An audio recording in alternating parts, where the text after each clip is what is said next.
नमस्कार, स्वागत है आप सभी का आज की इस ऑनलाइन क्लास में। और आप देख रहे हैं inter economics by Rakesh Khatri. तो जैसा कि हम सभी जानते हैं कि उत्तराखंड बोर्ड ने कक्षा 11 और 12 में अर्थशास्त्र विषय में प्रोजेक्ट को इंट्रोड्यूस कर दिया है। लास्ट ईयर क्लास 11th के लिए प्रोजेक्ट इंट्रोड्यूस हो गया था और इस बार कक्षा 11 और 12 दोनों में अर्थशास्त्र विषय में 20-20 अंकों का प्रोजेक्ट इंट्रोड्यूस हो चुका है। दोनों क्लासेस में ये बच्चों ने बनाना है। तो बहुत सारे क्वेरीज हैं, बहुत सारे डाउट्स हैं और बहुत सारे क्वेश्चंस बच्चों के मन में हैं कि कैसे हम इस प्रोजेक्ट को तैयार करेंगे, कैसे हम इस प्रोजेक्ट में मैक्सिमम मार्क्स अर्न कर सकते हैं, किन पॉइंट्स के आधार पर हम इस प्रोजेक्ट को तैयार करने वाले हैं। तो आइए शुरू करते हैं आज की ये क्लास, जिसमें मैं एक सैम्पल प्रोजेक्ट की मदद से आपको प्रोजेक्ट बनाना एक्सप्लेन करने वाला हूँ। यहाँ पर आपके सामने एक सैम्पल प्रोजेक्ट है जो मैंने अपनी ट्रेनिंग के दौरान तैयार किया था और आप इसकी हेल्प लेकर के अपना प्रोजेक्ट तैयार कर सकते हैं। और जो यहाँ पर पॉइंट्स आपके सामने हैं इनको आप अपनी आवश्यकता अनुसार इसमें चेंजेस करके अपना प्रोजेक्ट तैयार कर सकते हैं। सबसे ऊपर देखिए, मैंने अपने स्कूल का नाम लिखा है government model inter college Banskhera Kashipur. यहाँ पर आप अपने स्कूल का नाम मेंशन करेंगे, उसको लिखेंगे। फिर है टॉपिक, यानी कि वो प्रकरण जिस पे हमने प्रोजेक्ट बनाना है, डेमोग्राफिक फीचर्स। यहाँ पर आप अपना प्रोजेक्ट लिखेंगे। प्रोजेक्ट प्रॉब्लम यानी समस्या प्रश्न, what are the demographic features of Banskhera village in Udham Singh Nagar district. यहाँ पर आप अपनी समस्या प्रश्न लिखेंगे जो आपके शिक्षक ने आपको तैयार करने के लिए परियोजना में दिया हुआ है। यहाँ पर कुछ पिक्चर्स हैं जो आपके प्रोजेक्ट से रिलेटेड हैं, जिनको आपको लगता है कि आपके प्रोजेक्ट को जो डिस्क्राइब कर सकते हैं। जैसे यहाँ पर मैंने ये डेमोग्राफिक फीचर्स को एक्सप्लेन करता हुआ एक पिक्चर दिया हुआ है, साथ में मैंने अपने स्कूल की एक फ़ोटो डाली है। यहाँ पर आप अपना कुछ जो भी आप पसंद करें या जो आपके टॉपिक से रिलेटेड आपको लगे वो आप यहाँ डाल सकते हैं। नीचे लेफ्ट में मैंने लिखा सबमिटेड टू, क्योंकि मैंने डाइट में सबमिट किया था तो डाइट फैकल्टी का नाम लिखा हुआ है। आपको ये अपने विषय अध्यापक को सबमिट करना है तो आप इसे अपने इनकी जगह पे मिसेस अजंता बिस्ट की जगह पर आप अपने टीचर का नाम लिखेंगे। फैकल्टी की जगह पे आप उनका डेजिग्नेशन, जो भी उनका पद है, प्रवक्ता अर्थशास्त्र, वो लिखेंगे। और डाइट रुद्रपुर, इसकी जगह आप अपने स्कूल का नाम लिखेंगे। इधर राइट साइड में सबमिटेड बाय है। यहाँ पर अगर आपको इंडिविजुअल एक एक बच्चे को एक एक प्रोजेक्ट मिला तो आप अपना नाम लिखेंगे। और अगर आपको ग्रुप में दिया हुआ है तो आपके ग्रुप में जितने भी बच्चे हैं, 2 3 4, उनका नाम आप यहाँ पर लिखेंगे। दूसरा पेज इंडेक्स यानी विषय सूची का है। इसमें वो सभी बिंदु हैं जिनके ऊपर आपको परियोजना में कार्य करना है और इन्हीं बिंदुओं के आधार पर आपको परियोजना के अंक भी प्राप्त होंगे। तो पहला पॉइंट यहाँ पर लिखा हुआ नंबर 1 सर्टिफिकेट यानी कि प्रमाण पत्र, जो पेज नंबर 3 पर है। तो इधर लेफ्ट में आपके टॉपिक्स हैं, हेडिंग्स हैं, और राइट में आपके पेज नंबर हैं। दूसरा एक्नॉलेजमेंट यानी स्वीकृति है, पेज नंबर 4 पे। तीसरा ब्रॉड एरिया यानी विस्तृत क्षेत्र है, पेज नंबर 5 पे। चौथा रिसर्च प्रॉब्लम यानी समस्या प्रश्न है, पेज नंबर 5 पे। पांचवा इंट्रोडक्शन, परिचय है, पेज नंबर 5 पे। छठा ऑब्जेक्टिव यानी कि उद्देश्य है, पेज नंबर 6 पे। सातवां रिव्यू ऑफ लिटरेचर, साहित्य का अवलोकन, पेज नंबर 6 और 7 पे। डेटा कलेक्शन, पेज नंबर 7 और 8 पे। डेटा एनालिसिस, पेज नंबर 9 और 11 पे। इंटरप्रिटेशन ऑफ डेटा, डेटा से कुछ रिजल्ट निकालना, निष्कर्ष निकालना, पेज नंबर 12। समरी, संक्षिप्त परिचय, 1/12। कंक्लूजन यानी पूरी परियोजना का जो निष्कर्ष है, जो कि आपने पूरे परियोजना को करने के बाद जो आपका परियोजना प्रश्न था उसका क्या हल निकाला, वो यहाँ पर आप लिखेंगे, पेज नंबर 12 में। बिब्लियोग्राफी यानी ग्रंथ सूची, जिन पुस्तकों की, इंटरनेट की, या जिसकी भी आपने यहाँ पर हेल्प ली है इस परियोजना को बनाने में, वो यहाँ पर मेंशन करेंगे। और लास्ट में एनेक्सर यानी कि आपके संलग्नक हो गए, जो भी आप फोटोग्राफ्स या कोई ऐसा कागज या कोई ऐसी अनुसूची या किसी भी तरह की चीज़ जो आपको आपके परियोजना को प्रमाणित करती है और उसको और ज़्यादा विश्लेषित करती है, उसको यहाँ पर आप लगा सकते हैं।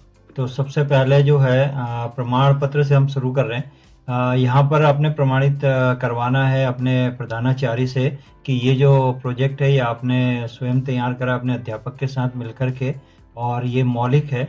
इसमें आपके प्रधानाचार्य महोदय यहाँ साइन करेंगे दिनांक के साथ। दूसरा पेज आएगा अगला, अभिस्वीकृति। इसमें आपने उन सभी लोगों को मेंशन करना है जिन लोगों के सहयोग से आपने परियोजना तैयार करी है, चाहे वो आपके प्रधानाचार्य हैं, शिक्षक हैं, आपके साथी हैं, आपके परिवारजन हैं, या कोई और भी हो सकता है जिसको आप धन्यवाद देना चाहें। तो उसका नाम यहाँ पर आप लिखेंगे। जैसे मैंने इसमें लिखा कि मैं मुख्य रूप से इस परियोजना को सफलता के साथ पूरा करने में सक्षम होने के लिए भगवान को धन्यवाद दूंगा।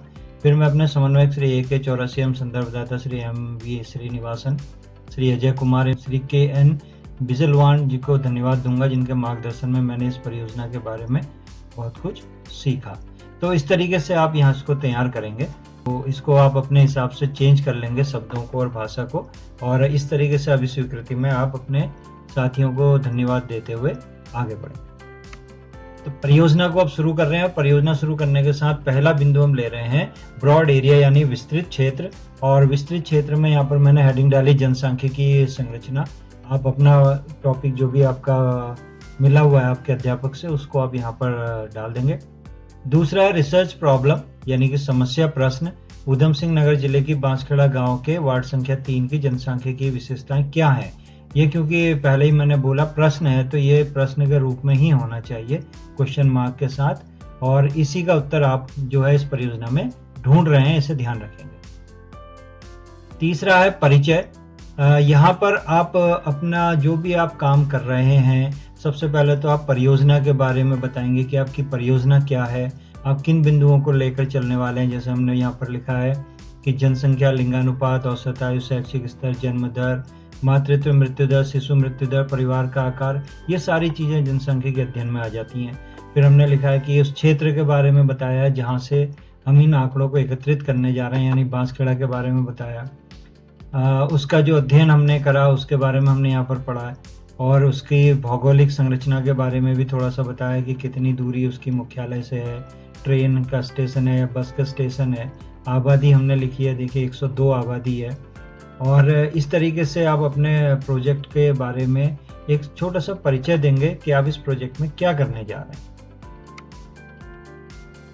फिर आगे ऑब्जेक्टिव। ऑब्जेक्टिव में भी वही प्रश्न होने हैं जो आपके समस्या प्रश्न में था, लेकिन अब हम यहाँ पर ऑब्जेक्टिव यानी उद्देश्य को उनको छोटे छोटे सब हेडिंग्स में हमने बांट दिया है। जो हमारा बड़ा प्रोजेक्ट था उसको हमने कुछ बिंदुओं पर बांट दिया है, जिन उद्देश्यों को लेकर के हम इस परियोजना को चलेंगे। जैसे हमारा प्रोजेक्ट जो था वो जनसांख्यिकी संरचना था, तो अब उसके अंदर हमने 3 उद्देश्य डाल दिए हैं।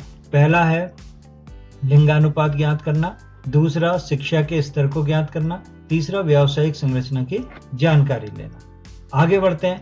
रिव्यू ऑफ लिटरेचर 5वां यानी साहित्य अवलोकन। यहाँ पर हम उन चीज़ों को लिखेंगे, यानी यहाँ पर हम उन चीज़ों की बात कर रहे हैं जिनको हमने अवलोकित करा परियोजना प्रारंभ करने से पहले। परियोजना शुरू करने से पहले जो हमने तैयारी के लिए जिन किताबों को, जिन लोगों को, जिन स्रोतों को खंगाला, जिनका अध्ययन किया, वो यहाँ पर हम लिखेंगे। जैसे मैंने लिखा है उत्तराखंड बोर्ड कक्षा 11 की अर्थशास्त्र की पुस्तकों का अध्ययन किया, इंटरनेट का प्रयोग करा, गांव के लोगों से परिचय करा, शिक्षण संस्थानों की जानकारी ली, ग्रामीण बाजार का अध्ययन करा, जनगणना 2021 का भी अध्ययन करा। तो ये सब तैयारी की बात हो रही है कि हमने परियोजना की तैयारी के लिए क्या किन किन चीज़ों का अध्ययन करा। तो आइए हम अगले पॉइंट पे चल रहे हैं। इंपॉर्टेंट टर्म्स यानी जो महत्वपूर्ण शब्दावलियां हैं उनको यहाँ पर लेंगे। जैसे यहाँ पर मैंने लिखा है लिंगानुपात, जनसांख्यिकी संरचना। तो ये वो टर्म्स हैं या वो शब्दावलियां हैं या परिभाषाएं हैं जिनका हमारे प्रोजेक्ट में काफ़ी अच्छा रोल है, और जिन चीज़ों को हम बार बार इसमें यूज कर रहे हैं या जो हमारे परियोजना कार्य में जिन शब्दावलियों का हम बार बार प्रयोग करते हैं उनको डिफाइन करना, उनको परिभाषित करना बहुत ज़रूरी है। और इसको यहाँ पर हम अच्छी तरह एक एक शब्दावली को यहाँ पर परिभाषित कर सकते हैं। जैसे मैंने लिंगानुपात, जनसांख्यिकी संरचना और इसके बाद व्यावसायिक संरचना, इन तीनों को डिफाइन करा है क्योंकि ये मेरे प्रोजेक्ट में आ रहे हैं। तो आपके प्रोजेक्ट में भी आप देखिए जो कठिन शब्द या जो टेक्निकल टर्म्स यूज हो रही है उनको डिफाइन आप जरूर करेंगे। तो हम शुरू कर रहे हैं डाटा कलेक्शन, जिसका यहाँ पर एक संक्षिप्त विवरण दिया गया है, जिसमें हमने लिखा है कि हम लक्ष्य समूह निर्धारित कर रहे हैं। प्रकणक, सानिया और तबस्सुम को हम यहाँ पर काम दे रहे हैं कि वो प्रतिदर सदस्यों से उनको भरवाएंगे। तो सबसे पहले हमारे हैं 6.1 लक्ष्य समूह में। लक्ष्य समूह का मतलब है वो समूह जिसको हमने टारगेट करना है, जहाँ से हमें अपने आंकड़ों को इकट्ठा करना है। तो जैसे मैंने यहाँ पर लिखा भी है कि ग्राम बांसखेड़ा के वार्ड संख्या 3 के 20% निवासी, क्योंकि हम सैंपल ले रहे हैं, यहाँ पर सैंपल सर्वे कर रहे हैं, तो हम यहाँ पर 20% निवासी ले रहे हैं, यानी कि 20% लोग हो गए, सभी को नहीं ले रहे। फिर यहाँ पर हम डिफाइन कर रहे हैं स्वतंत्र चर कि हमारे जो आंकड़े हैं इसमें स्वतंत्र चर कौन है और इन पर आश्रित चर कौन से हैं। स्वतंत्र चर वो हो गए जो अपने आप में स्वतंत्र रहते हैं, किसी पर निर्भर नहीं करते। आश्रित चर वो हो गए जो स्वतंत्र चरों पर निर्भर करते हैं, जैसे जनसांख्यिकी विशेषताएं हैं, और ये हमारे लिंगानुपात, शिक्षा का स्तर, व्यावसायिक संरचना पर निर्भर करता है। फिर आए हम 6.3 पर अनुसूची। तो हमने एक अनुसूची तैयार करी है जो बाद लास्ट में हमने संलग्नक में अटैच भी करी है। तो एक अनुसूची तैयार करी है कुछ प्रश्नों की, और उसके बारे में हम यहाँ पर डिफाइन कर रहे हैं। जैसे यहाँ पर हमने 2 प्रकरण लिए हैं कक्षा 11 से, सानी और तबस्सुम। तो दोनों को हमने 10-10 अनुसूचियाँ दी हैं, यानी कुल 20 अनुसूचियाँ हैं जो दोनों को मिलकर भरवानी है, और इसमें कुछ प्रश्नों का निर्माण किया गया है जो अभी आपको संलग्नक में दिखाएंगे। अब एक सैंपल साइज है कि हमने कितना सैंपल लेना है। जैसे अभी हमने कहा कि हम पूरा सर्वे नहीं कर रहे हैं, हम सैंपल सर्वे कर रहे हैं, तो हमें पूरे समष्टि न लेते हुए हमें कुछ प्रतिदर्श उसमें से छांटने हैं। तो हमने यहाँ पर समष्टि को भी डिफाइन करा, समष्टि क्या है उसको कैसे हमने लिया है, प्रतिदर्श क्या है उसको कैसे हमने लिया है। तो हमने यहाँ पर लिखा कि हम 20% हम ले रहे हैं, यानी अगर हमारी समष्टि 102 थी तो उसका 20% लगभग 20 हमारा प्रतिदर्श हो गया। फिर है 6.5 पायलट सर्वे। पायलट सर्वे में जो सर्वे हमने करा है तैयार, जो अनुसूची हमने तैयार करी है, उसे हम क्या करेंगे कि हम उसको टेस्ट कर लेंगे कि वो जो अनुसूची है वो हमने अपनी आवश्यकताओं के अनुसार करी है या नहीं करी है, या जो हमारे उत्तरदाता है वो उस प्रतिदर्श के साथ कंफर्टेबल है, उन्हें वो समझ में आ रही है नहीं आ रही है। तो इसके लिए हमने एक पायलट सर्वे करा जो हमने 2 लोगों पर हमने इसको करा, और 2 लोगों से हमने अनुसूचियां भरवाई। और जैसे कि यहाँ पे लिखा है कि अनुसूची भरवाते समय कोई समस्या नहीं आई, इसलिए हमने इसी जो अनुसूची है इसी को हमने अंतिम रूप दे दिया। फिर आ रहे हैं हम 6.6 सोर्स ऑफ डेटा। जो हम आंकड़े इकट्ठा कर रहे हैं, तो आंकड़े हमें पता है 2 प्रकार के होते हैं, प्राथमिक और द्वितीयक।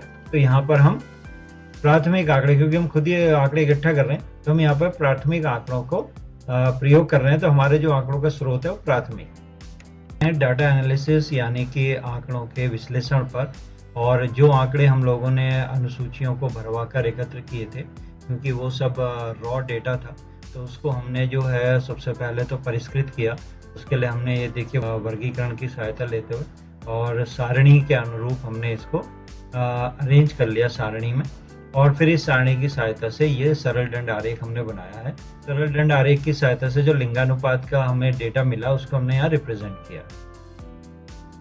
इसी प्रकार से जो दूसरा हमारा उद्देश्य था शिक्षा का स्तर, इसके भी हमने आंकड़े पहले सारणी पर प्रस्तुत किए और फिर उसको हमने दंड आरेख की मदद से यहाँ पर प्रदर्शित करा।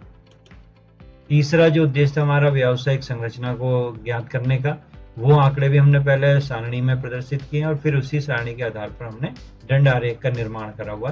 तो ये तीनों चीजें हमारे सामने आ गई। अब इंटरप्रिटेशन ऑफ डेटा, यानी कि जो हम आंकड़ों को हमने अभी तक इकट्ठा कर लिया है, विश्लेषित कर दिया, उनकी व्याख्या करना, उनसे कुछ कंक्लूजन निकालना है कि क्या हम इससे हमें जानकारी मिली। तो हमने नंबर 1 जानकारी जो हमने मिली है पॉइंट वाइज हमने लिखा है। नंबर 1 जैसे कि लिंगानुपात हमें प्राप्त हो गया, हमें अपने क्षेत्र के निवासियों की साक्षरता प्राप्त हो गई, हमें व्यवसायों की डिटेल प्राप्त हो गई। तो इस तरीके से आप अपना जो भी आपका डेटा आपने कलेक्ट करा है या जो भी सूचना इकट्ठा करी है, उससे आप अपना यहाँ पर कुछ ना कुछ व्याख्या उसकी करेंगे। फिर आते हैं हम समरी। इसको शॉर्ट में हम पूरे को डिफाइन कर रहे हैं, जो अभी तक हमारा काम है उसको हम शॉर्ट में डिफाइन कर रहे हैं। तो यहाँ पर स्पष्ट लिखा हुआ है कि हमने कहाँ से ये डेटा इकट्ठा करा है, उसमें क्या चीज़ें ली हैं, लिंगानुपात, शिक्षा का स्तर, व्यावसायिक संरचना, और इनको हमने सारणी और दंड आरेख की मदद से प्रदर्शित करा। और ये जानने का प्रयास करा कि ये कितने स्तर तक हमने अलग अलग लेवल बनाए। जैसे साक्षरता के लिए हमने अनपढ़ 5, 8, 10, 12 स्नातक, परास्नातक, ऐसे अलग अलग कैटेगरी बनाई है। तो उनको हमने उस तरीके से फाइंड आउट कराया कि किस लेवल तक, कहाँ तक, किस स्तर तक लोगों ने पढ़ाई करी। तो ये यहाँ पर प्रदर्शित करा। इसके बाद हम आते हैं कंक्लूजन पे, निष्कर्ष पे। निष्कर्ष हम क्या निकाला हमने इस पूरी परियोजना का। तो ये जो कंक्लूजन होगा, ये हमारा जो समस्या प्रश्न है उसका आंसर यहाँ पर आना चाहिए। तो जैसे हमारी समस्या थी जनसांख्यिकीय संरचनाओं को पढ़ना, तो हमने क्या निष्कर्ष निकाला कि यहाँ के लोग जो है प्रगतिशील सोच के हैं, जनसांख्यिकीय विशेषताएं बेहतर हैं, लोगों में साक्षरता का स्तर अभी बढ़ाने की आवश्यकता है और आर्थिक प्रगति के लिए यहाँ पर व्यावसायिक विभिन्नीकरण अच्छा है, लेकिन उसमें नए व्यवसाय हैं उनको जोड़ने की आवश्यकता है। इसके बाद ये हमारा, अब हम एंड की ओर आ गए, ये हमारी बिब्लियोग्राफी है। बिब्लियोग्राफी में हम वो सारी चीजें लिखते हैं जिनकी सहायता से हमने प्रोजेक्ट तैयार करा है। जैसे अर्थशास्त्र की सांख्यिकी की किताब हमने पढ़ी है, भारतीय अर्थव्यवस्था का विकास की किताब पढ़ी है। ये कुछ वेबसाइट्स हैं जिनकी सहायता से हमने इस प्रोजेक्ट को तैयार करा है। और लास्ट में आते हैं हमारे एनेक्सर, इसमें हमने अनुसूची और फोटोग्राफ लगाए हैं। तो ये जो एनेक्सर में अनुसूची और फोटोग्राफ है, इसको हमने इसी के साथ अगले पेज में संलग्न किया है। ये हमारी अनुसूची है एनेक्सर में, और इसमें 8 प्रश्न हैं, आप देख सकते हैं। इन प्रश्नों का हमने निर्माण करा था और इन्हीं की सहायता से जो सानी और तबस्सुम थे प्रगणक हमारे, उन्होंने आंकड़े इकट्ठा करे थे। ये कुछ हमने अपने प्रोजेक्ट के सपोर्ट के लिए ये हमने फोटोग्राफ्स लगाए हैं। ये सानिया यहाँ पर प्रगणक के रूप में काम कर रही है, यहाँ पे तबस्सुम प्रगणक के रूप में काम कर रही है। फिर ये हम लोग बैठ के कंप्यूटर पे डाटा एनालिसिस कर रहे हैं। ये हम प्रधानाचार्य के साथ बैठ के डिस्कस कर रहे हैं इस पर। तो ये सारी चीज़ें हमने यहाँ पर प्रयोग करी है, ये दिखाने के लिए कि हमारा प्रोजेक्ट में हम लोगों ने वास्तविक धरातल पे क्या क्या कार्य किया है। तो इस तरीके से आप भी अपना प्रोजेक्ट तैयार कर सकते हैं। और अगर कोई परेशानी आती है, डिस्क्रिप्शन बॉक्स में मेरा मोबाइल नंबर है, आप व्हाट्सएप कर सकते हैं, या आप कमेंट बॉक्स में अपने जो भी आपको प्रॉब्लम्स हैं वो मेरे साथ शेयर कर सकते हैं। तो कोशिश करेंगे उनको सॉल्व आउट करने की। तो आज का वीडियो यहीं तक। उम्मीद करता हूँ इससे आपको प्रोजेक्ट बनाने में सहायता मिली होगी। तो इसी प्रकार मेरे वीडियोस आप देखते रहिए, लाइक करिए, शेयर करिए और सब्सक्राइब करिए। Thank you.